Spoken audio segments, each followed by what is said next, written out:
guys! In today's episode, we're going to explore one man's backyard passion project, a 400 square foot whimsical treehouse built mostly with reclaimed and upcycled materials. This fantasy-style treehouse is also available on Airbnb for nightly rentals, and I got to stay there for a few nights with Nabil, enjoying the peace and quiet of nature. And like any true labor of love, this magical treehouse is oozing with stories. So, let's go check it out. Make this house our tiny home.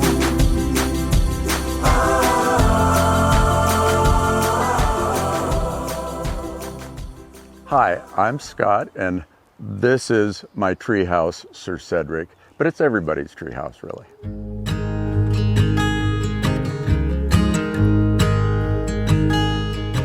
The seed was planted by my son, who we were standing underneath that tree that he used to play in when he was a kid, and he said, "Dad, why don't you build a tree house back here?" And he was talking about for my grandson, and I thought, this could be fun. I like a project.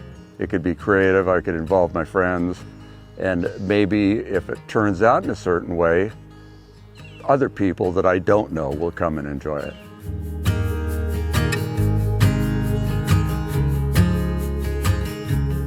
I spent 2.5 years with help from friends on various parts of it. So I took my time because I didn't want it to be contrived or rushed. And I think some of the more interesting parts of it are because I took my time. And when my friends said, "Scott, you can open it up, it's ready." Well, I spent another 6 months because it wasn't ready, because I had a feeling I wanted to finish and be satisfied with it so that I could be proud of it, I guess, as much as anything. My family, my close friends embraced what I was doing and were just kind of blown away by how it developed and wanted to be part of it. I wanted to give the tree a name that had stature and presence. I named it after a great British Shakespearean actor named Sir Cedric Hardwicke, so thus Sir Cedric. I decided to build around the tree and have it on pedestals so that I didn't have to puncture Sir Cedric with steel rods. It was wanting to treat the tree with respect, and we figured out a way to do it. It was very challenging designing framing around a non-perfect circle. The framing is away from the tree far enough so that it has many more years that it can grow. On a big wind day, it moves within the structure itself, but then the floor and the ceiling we brought close to it and then used a 2-inch rope for gasket to sort of hide the cuts. When I'm long gone, my son can go up there, trim it out so that it continues to grow. Keeping water from entering Sir Cedric was a big challenge. I used rubber pond material, and then we secured that as best as possible. And with a cedar, because of the undulation of the bark, you never get it completely sealed. In a big event, there will be moisture running down the tree.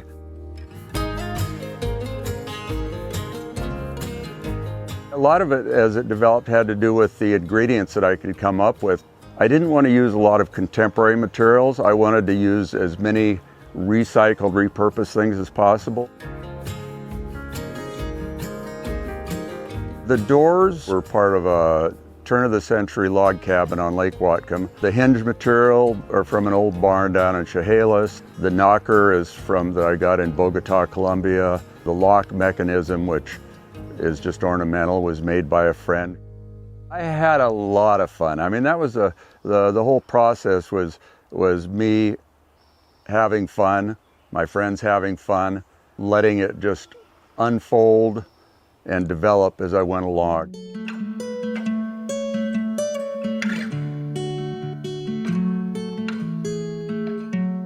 I have a dear friend. He makes his living mostly from cutting logs into boards, custom cutting. And he has burn piles on his property. So for a long period, I pulled discarded material off his burn piles, and that's mostly what the interior is. There are 3 kinds of spalted wood in there. There's spalted alder, I had enough to do one wall. I ran out of that. Then I found some spalted birch, ran out of that. And then in the kitchen I have spalted maple.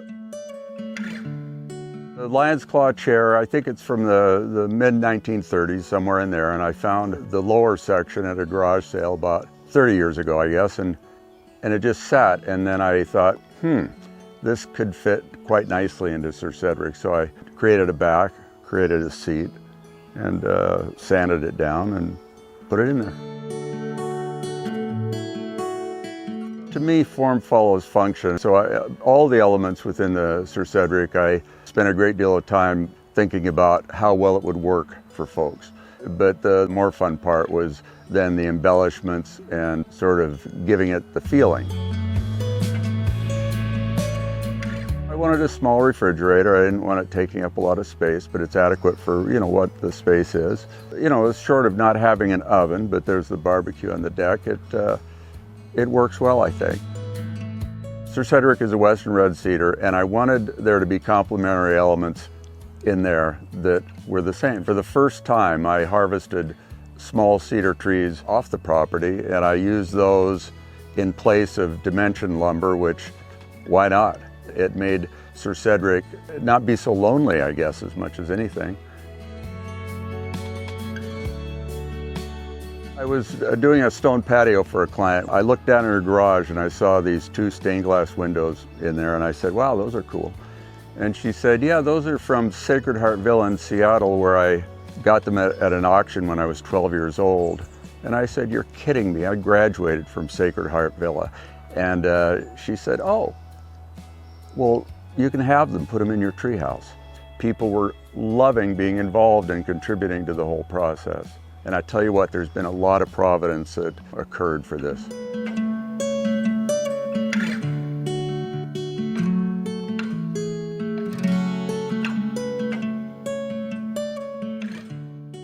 There's only so much space, and I felt the space should be used other than for having a bathroom in it.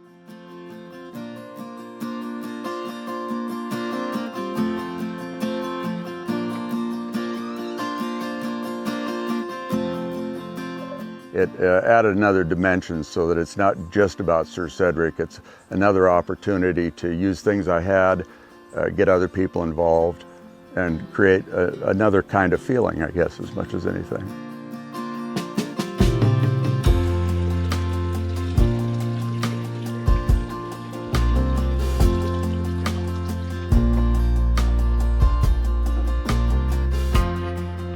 The outdoor shower has been a huge success. I had people this last winter going out there in 25 degrees taking showers. I had one fella stay who was raised in Mexico, and all he had was outdoor showers.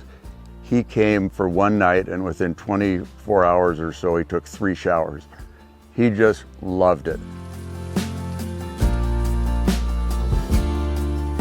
The fire pit was a lot of fun because that area provides another dimension. I was at a friend's place and they had a small mirror in the distance and it reflected the fire, so you saw the fire twice. I had a large mirror and other wood ingredients, and I thought, what am I going to do here?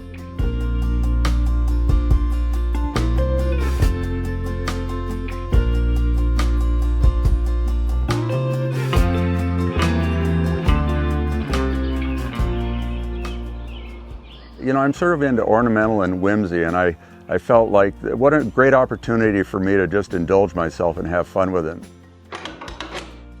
I placed things throughout the environment and within Sir Cedric that I thought were interesting.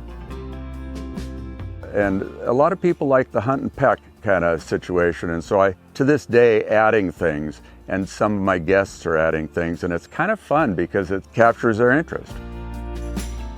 I'd say 80% of the people that come here are celebrating birthdays, anniversaries, honeymoons. There have been 2 proposals around the fire pit. I think I've created something that inspires some people, especially in terms of a small space and what they could potentially live in. And it's protected in a greater environment. It works well for folks, and I'm pleased with that.